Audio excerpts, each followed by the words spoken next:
नमस्कार। मन की बात में एक बार फिर आप सबसे जुड़कर मुझे अत्यंत आनंद हो रहा है। 2026 का आधा साल बीतने को है। इन 6 महीनों में हमने मन की बात में देशवासियों की अनेक उपलब्धियों पर चर्चा की है। जून में भी देश ने कुछ ऐसी उपलब्धियां हासिल की हैं जो हर देशवासी को गर्व से भर देती हैं। ये सफलताएं देश की सुरक्षा और आत्मनिर्भरता से जुड़ी है।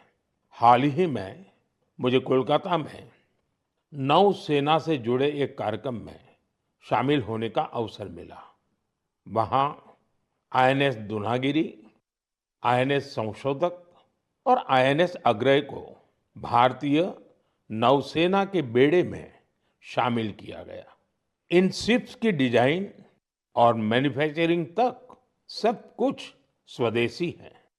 साथियों, जून के महीने में ही एविएशन सेक्टर में भी देश ने एक बड़ी सफलता पाई। C295 यह विमान मेड इन इंडिया है और C295 विमान ने अपनी पहली उड़ान पूरी की है और ऐसे 40 विमान भारत में ही बनाए जा रहे हैं। इससे एमएसएमई और एरोस्पेस सेक्टर को नई शक्ति मिल रही है, रोजगार के अवसर बढ़ रहे हैं और आत्मनिर्भर भारत का संकल्प भी मजबूत हो रहा है। इसी महीने डीआरडीओ ने स्वदेशी long range land attack cruise missile का भी सफल परीक्षण किया है। इसको डीआरडीओ की लेबोरेटरी और इंडियन इंडस्ट्री पार्टनर्स ने मिलकर बनाया है। यानी आज समुद्र से लेकर आकाश तक हमारा भारत अधिक सुरक्षित और आत्मनिर्भर बन रहा है। साथियों, जून में एक और आयोजन हुआ जिसमें पूरी दुनिया भारत के प्रयासों से जुड़ी और ये कार्यक्रम था अंतर्राष्ट्रीय योग दिवस।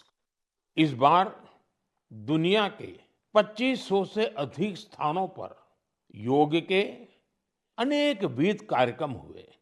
हमारे देश में करोड़ों लोगों ने स्थान स्थान पर योग कार्यक्रमों में हिस्सा लिया। इस महीने अहमदाबाद में आयोजित विश्व योगासन चैंपियनशिप की भी बड़ी चर्चा हुई। इसमें भारत ने कुल 114 पदक जीते।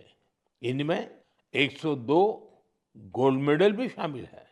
भारत इस चैंपियनशिप की पदक तालिका में पहले स्थान पर रहा। मैं सभी विजेता खिलाड़ियों को बहुत बहुत बधाई देता हूं। साथियों, किसी भी राष्ट्र की आत्मा उसके लोग होते हैं और जब उस देश के लोग कोई संकल्प लेते हैं तो कोई भी शक्ति उन्हें अपने लक्ष्य से डिगा नहीं पाती। राष्ट्र निर्माण में जन भागीदारी की ये ताकत भारत की बहुत बड़ी पूंजी है और इस जन भागीदारी का हम बार बार अनुभव कर रहे हैं। साथियों, पश्चिम एशिया में बनी युद्ध की स्थितियों को देखते हुए मैंने देशवासियों से कुछ आग्रह किए थे। मैंने कहा था कि जहां तक संभव हो कुछ समय के लिए गोल्ड सोना खरीदने से बचें। लोगों से कहा था कि विदेश में छुट्टियां मनाने से बचें। मैंने लोगों से कार पूलिंग को भी बढ़ावा देने की अपील की थी। मैंने किसानों से केमिकल मुक्त खेती के लिए, खेत बचाने के लिए और प्राकृतिक खाद का ज्यादा से ज्यादा इस्तेमाल का आग्रह किया था। साथियों, मैं देश के हर नागरिक का आभारी हूं कि मेरी अपील का उन्होंने न सिर्फ समर्थन किया बल्कि हर तरफ से उसमें अपना सहयोग कर रहे हैं। मुझे कई परिवारों ने संदेश भेजकर अपने अनुभव साझा किए हैं। कितने ही परिवारों ने तय किया है कि घर के विवाह में इस बार सोना नहीं खरीदेंगे। जरूरत पड़ी तो पुराने सोने को रिसाइकल करके नए गहने बना लेंगे। कितने ही लोगों ने सोशल मीडिया पर ये भी लिखा है कि कैसे उन्होंने इस बार विदेश यात्रा को टाल दिया है। साथियों, कार पुलिंग को लेकर भी लोगों ने अनेक अनुभव साझा किए हैं। जो लोग हर दिन एक ही दिशा में अपने अपने वाहनों से जाते थे, वे अब साथ जाने लगे हैं।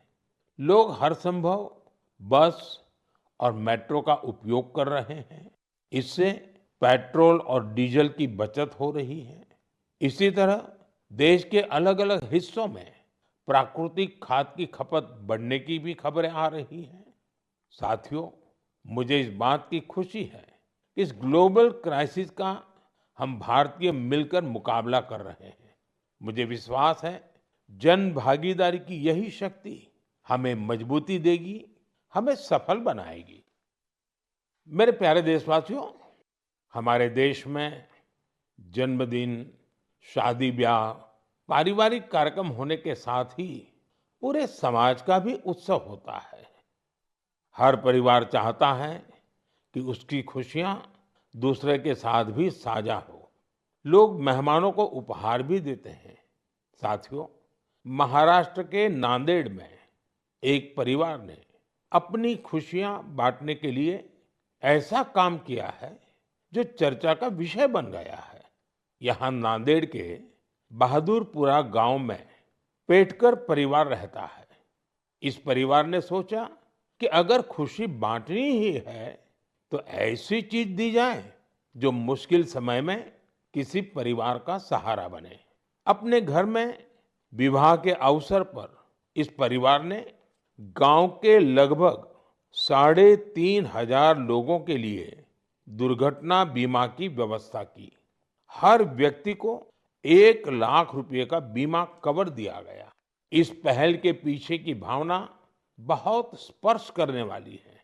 परिवार ने देखा था कि दुर्घटना के बाद परिवारों को आर्थिक कठिनाइयों का सामना करना पड़ता है।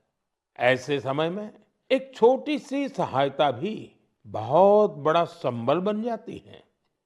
साथियों, सरकार देश के करोड़ों परिवारों तक सुरक्षा का कवच पहुंचा रही है।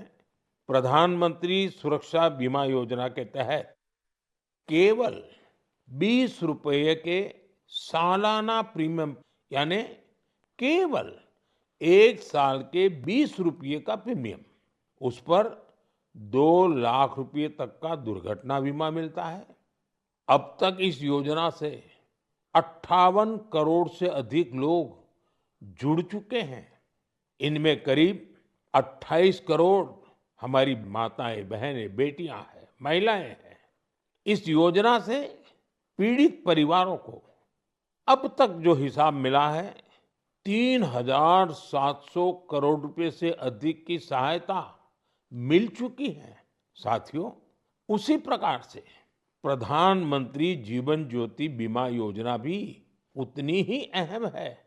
ये योजना व्यक्ति की दुखद मृत्यु होने पर उसके परिवार को 2 लाख रुपए का बीमा कवर देती है। इसका वार्षिक प्रीमियम सिर्फ 436 रुपये है, मतलब एक दिन का मुश्किल से 1.5 रुपया।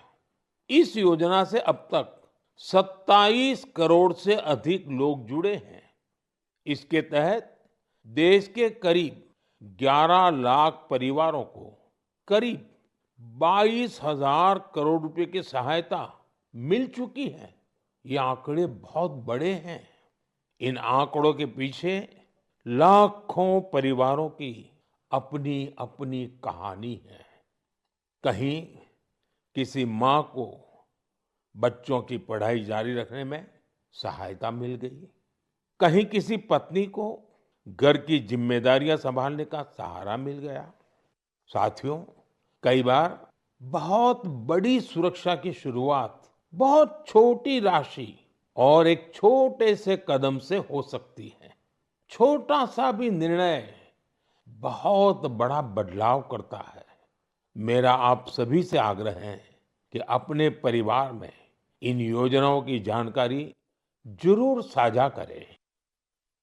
मेरे प्यारे देशवासियों, मन की बात में अब बात एक ऐसे विषय की जो हजारों साल पुराना है, हजारों साल से मानव समाज में घर कर कर के बैठ गया है। ये विषय है अंधविश्वास का। अंधविश्वास कई बार केवल एक गलत धारणा नहीं होता, वो डर पैदा करता है। और जब डर मन पर हावी हो जाता है तो इंसान सच को देखना ही बंद कर देता है। अंधविश्वास में डूबे लोग फिर बिना तर्क के, बिना सत्य जाने ऐसे फैसले लेने लगते हैं जिनका बड़ा नुकसान होता है। वहीं समाज में ऐसे लोग भी होते हैं जो विज्ञान, अनुभव और तर्क के आधार पर उन धारणाओं को चुनौती देते हैं। अंधविश्वास से विश्वास तक की ये यात्रा आसान नहीं होती।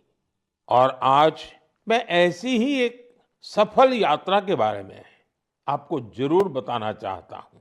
साथियों, असम में एक पक्षी पाया जाता है। उस पक्षी का नाम है हरगिला। हरगिला एक दुर्लभ पक्षी है। ये प्रकृति को स्वच्छ रखने में अहम भूमिका निभाता है।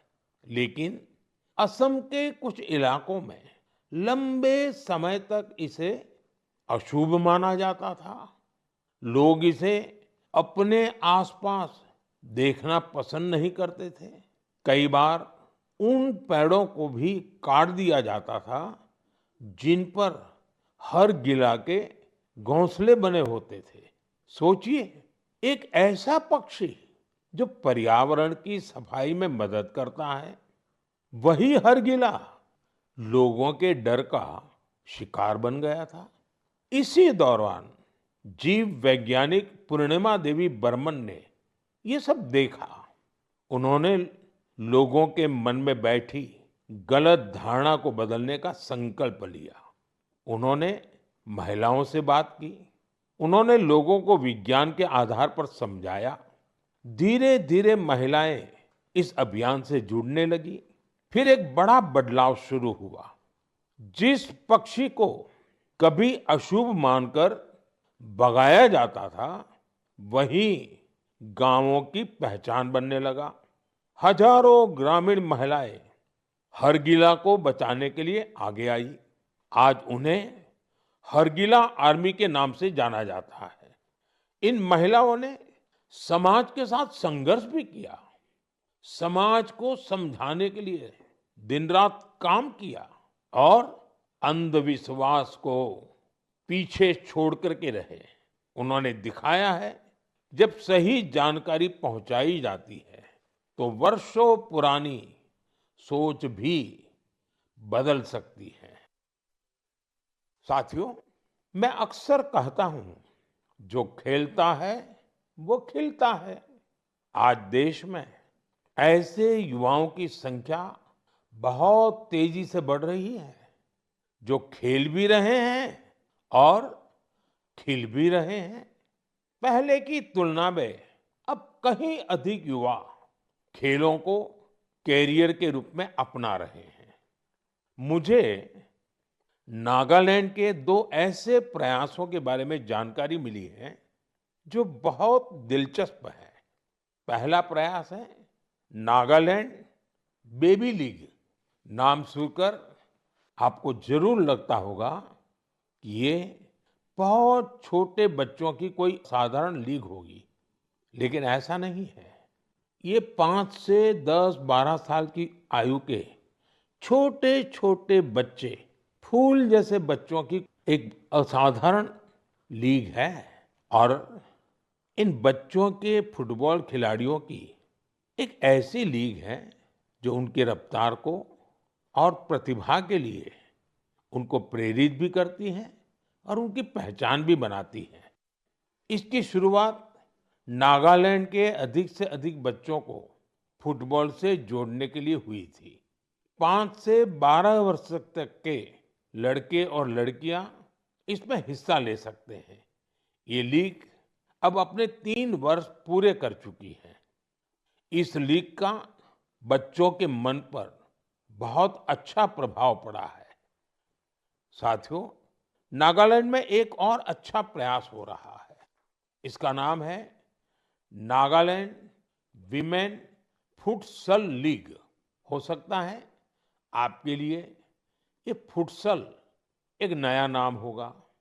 मैं आपको बताता हूँ, फुटसल को इंडोर फुटबॉल भी कहा जाता है। इसमें एक टीम में केवल 5 खिलाड़ी होते हैं। खेल का मैदान भी फुटबॉल के मैदान से बहुत छोटा होता है। इस कारण खिलाड़ियों को तेज फैसले लेने होते हैं। उन्हें अपनी टेक्निक और स्किल का बेहतर इस्तेमाल करना पड़ता है। नागालैंड की विमेन फुटसल लीग हमारी बेटियों को अपनी प्रतिभा दिखाने का अच्छा अवसर दे रही है। मैं ऐसी पहलों के लिए नागालैंड के लोगों की सराहना करता हूँ।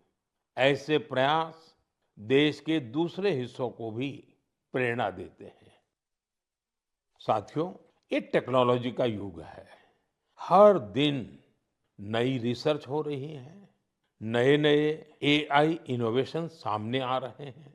इस दौर में एक सवाल बहुत महत्वपूर्ण है, लोगों की क्रिएटिविटी को कैसे बचाए रखा जाए।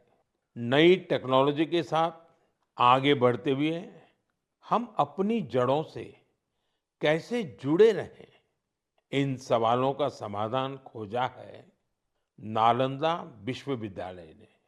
हजारों साल पुरानी हमारी नालंदा विश्वविद्यालय अब नए अवतार के रूप में भारत का भाग्य गढ़ रही है। 2 साल पहले मुझे नालंदा विश्वविद्यालय के नए परिसर के लोकार्पण का अवसर मिला था। नालंदा विश्वविद्यालय ने शास्त्रार्थ की हमारी प्राचीन परंपरा को फिर से जीवन किया है। शास्त्रार्थ केवल अपनी बात रखने का माध्यम नहीं है, ये वाद, संवाद और मंथन की एक अनुशासित प्रक्रिया है।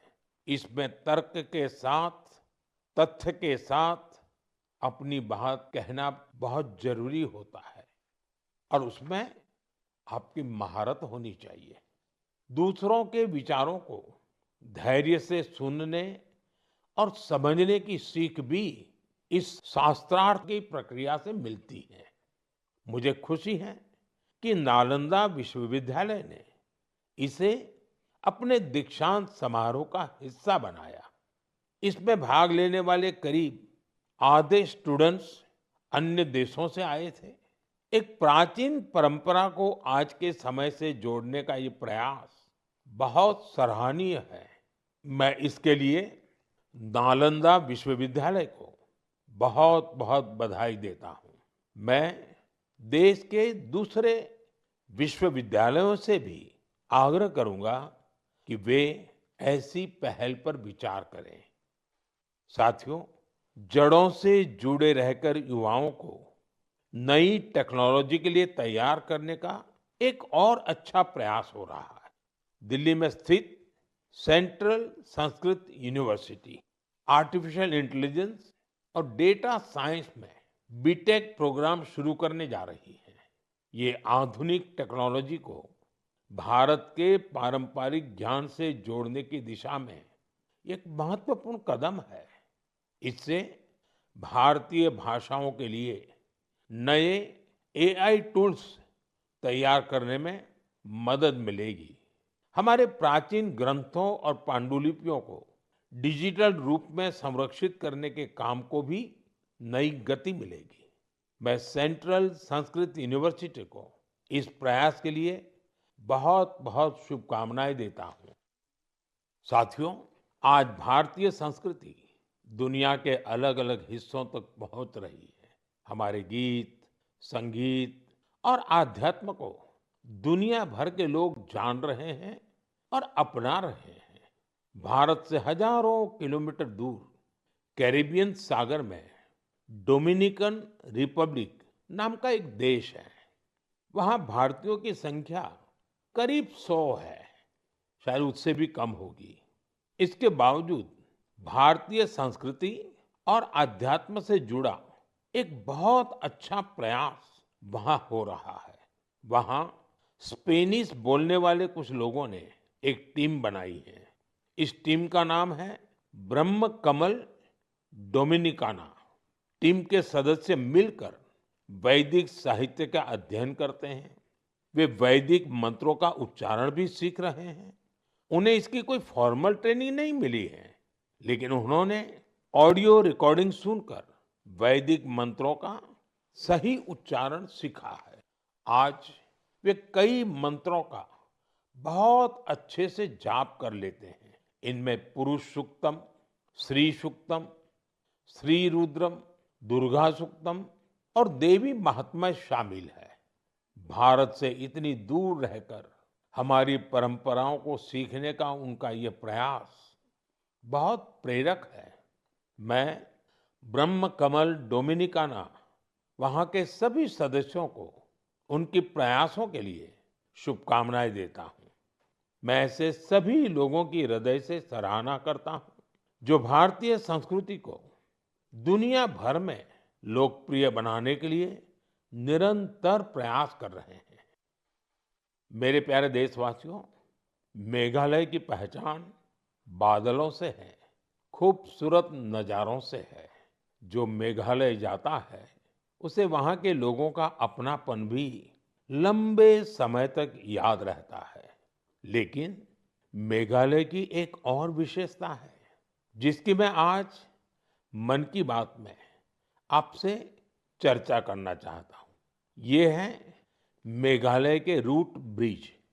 रास्ता वाला रूट नहीं, जड़ों वाला रूट। इन रूट ब्रिजों की कहानी बहुत रोचक है। ये ब्रिज कुछ दिनों या कुछ वर्षों में नहीं बनते। इन्हें तैयार होने में कई दशक लगते हैं।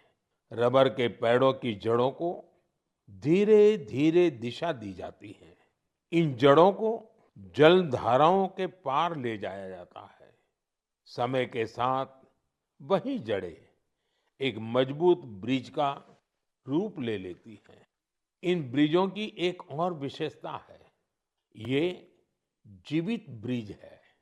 समय बीतने के साथ ये और मजबूत हो जाते हैं। इनमें मेघालय के लोगों की सृजनशीलता दिखाई देती है। इनके पीछे वर्षों का धैर्य और प्रकृति के प्रति गहरा सम्मान है। ये ब्रिज बताते हैं कि मनुष्य प्रकृति के साथ मिलकर कितनी अद्भुत चीजें बना सकता है। ये हमारे देश की इस धरती की धरोहर है। अब भारत ने मेघालय के रूट ब्रिजों को UNESCO world heritage site network में शामिल कराने के लिए आवेदन किया है। साथियों, क्लाइमेट चेंज के कारण इन रूट ब्रिजों के सामने कई चुनौतियां भी आती हैं। ऐसे समय में मेघालय के लोगों ने इस प्राकृतिक धरोहर के संरक्षण की जिम्मेदारी भी बखूबी निभाई है। पहले ये पता लगाना भी आसान नहीं था कि ऐसे ब्रिजों की संख्या कितनी है। स्थानीय लोगों ने खुद इनकी गिनती शुरू की। इसके बाद समुदायों ने इन ब्रिजों की देखभाल की जिम्मेदारी भी संभाली। आज स्थानीय लोग 120 से अधिक रूट ब्रिजों की देखरेख कर रहे हैं। कुछ टीमें हर साल इन पुलों की स्थिति की जांच करती हैं। कुछ लोगों ने आसपास के क्षेत्र को मजबूत बनाने के लिए नर्सरी भी तैयार की है। इस तरह के इनके संरक्षण के लिए एक पूरा इकोसिस्टम तैयार हो गया है। आपने देखा होगा, इस वर्ष हैली वारजी को पद्म अवार्ड से सम्मानित किया गया है। उन्होंने अपने जीवन के 50 से अधिक वर्ष इन रूट ब्रिजों की देखभाल में लगाए हैं। उनका समर्पण हम सभी के लिए प्रेरणादायक है। साथियों, आपने कभी इन रूट ब्रिजों की यात्रा की हो तो उनकी तस्वीरें सोशल मीडिया पर जरूर साझा कीजिए। आपकी तस्वीरें दूसरे लोगों को भी मेघालय की इस अनोखी धरोहर के बारे में जानने के लिए प्रेरित करेगी। मेरे प्यारे देशवासियों, हम सभी चाहते हैं कि हमारा गांव साफ सुथरा हो, हमारा शहर सुंदर दिखे। लेकिन शायद ही कभी रुककर ये सोचा जाता है कि हमारे आसपास जो कचरा जमा होता है, कौन उसे साफ करता है? ज्यादातर लोग तो यही मानकर चलते हैं कि ये किसी और की जिम्मेदारी है और वो ही सफाई करेगा। लेकिन हमारे बीच कुछ ऐसे भी लोग होते हैं जो अपनी सोच से हमें बहुत प्रेरित करते हैं। मुझे मध्य प्रदेश के राजगढ़ जिले के ब्यावरा की कुछ बहनों के बारे में जानने का अवसर मिला। उन्होंने अपने आसपास फैले प्लास्टिक कचरे को हटाने का संकल्प लिया। ये नहीं सोचा कि कोई आकर बदलाव लाएगा। उन्होंने खुद शहर भर से प्लास्टिक कचरा और खाली बोतलें इकट्ठा करना शुरू किया। धीरे धीरे ये प्रयास आगे बढ़ता गया और फिर उस प्लास्टिक को इको ब्रिक्स में बदला जाने लगा।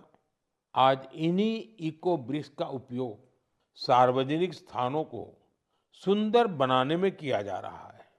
राजगढ़ में पिछले कुछ महीनों में सैकड़ों किलो प्लास्टिक को रिसाइकल करके उनका बेहतर उपयोग किया गया है। यानी जो प्लास्टिक पहले शहर में प्रदूषण फैलाता था, आज वही इन बहनों के प्रयास से शहर की सुंदरता बढ़ाने में योगदान दे रहा है। मैं ब्यावरा की सभी बहनों और इस अभियान से जुड़े साथियों को बधाई देता हूं। मेरे प्यारे देशवासियों, मुझे कई लोगों ने पत्र लिखकर एक खास विषय पर बात करने का सुझाव भेजा है। ये विषय गणेश उत्सव से जुड़ा है। वैसे तो गणेश उत्सव में अभी काफी समय बाकी है, लेकिन लोगों ने ये आग्रह किया है कि इस विषय पर अभी ही बात होनी चाहिए। दरअसल गणेश जी की मूर्तियां बनाने का काम बहुत पहले शुरू हो जाता है। मूर्ति बनाने वाले, मूर्तियों के व्यापार से जुड़े लोग अभी से सक्रिय हो जाते हैं। इसलिए मेरा आप सभी से एक आग्रह है, आप प्रयास करें कि आपके घर हो वो हमारे देश की मिट्टी से बनी हो, वो हमारे अपने कुम्हारों और स्थानीय कलाकारों के हाथों तैयार हुई हो। जो लोग गणेश जी की मूर्तियां बनाते हैं, उनसे भी मेरा आग्रह है कि वे मिट्टी की मूर्तियों को प्राथमिकता दें। और जो लोग मूर्तियां खरीदते हैं, वे भी यह जरूर देखें कि गणपति बप्पा की मूर्ति किससे बनी है और किस देश में तैयार हुई है। प्लास्टर ऑफ पेरिस से बनी मूर्तियां बिल्कुल न खरीदें। साथियों, मिट्टी की मूर्तियां पूजा के बाद सहज रूप से पानी में विलीन हो जाती हैं। इससे हमारी नदियां, तालाबों और पर्यावरण की रक्षा होती है। हमारी आस्था भी बनी रहती है और प्रकृति के प्रति हमारा दायित्व भी पूरा होता है। जब हम स्थानीय कारीगरों से मूर्ति खरीदते हैं, हम वोकल फॉर लोकल के संकल्प को मजबूत करते हैं। मुझे विश्वास है इस बार गणेश उत्सव में और ऐसे हर उत्सव में हम ऐसी सारी बातों पर जरूर गंभीरता से सोचेंगे और देश हित में कदम भी उठाएंगे। साथियों, हमारे देश की सबसे बड़ी शक्ति हमारे देश के लोग हैं। देश के अलग अलग हिस्सों में हो रहे छोटे बड़े प्रयास हमें बहुत कुछ सिखाते हैं। ये प्रयास बताते हैं कि जब मन में संकल्प हो और समाज का साथ मिले तो कोई भी बड़ा बदलाव लाया जा सकता है। आप अपने आसपास हो रहे ऐसे प्रयासों के बारे में मुझे जरूर लिखते रहिए। अपने विचार और अपने सुझाव भेजते रहिए। हो सकता है आपके आसपास की कोई छोटी सी पहल पूरे देश के लिए प्रेरणा बन जाए। अगले महीने हम फिर मिलेंगे। देशवासियों के कुछ नए प्रयासों की चर्चा करेंगे। तब तक आप अपना और अपने परिवार का ध्यान रखिए। और हाँ, जल संचय तो करना ही करना है। बारिश के पानी की एक एक बूंद को हमें बचाना है। कैच द रेन, ये अभियान जरा भी ढीला नहीं होने देना है। तो मेरा खास आग्रह है, वर्षा का बूंद बूंद पानी हम मिलकर के बचाएं। बहुत बहुत धन्यवाद। नमस्कार।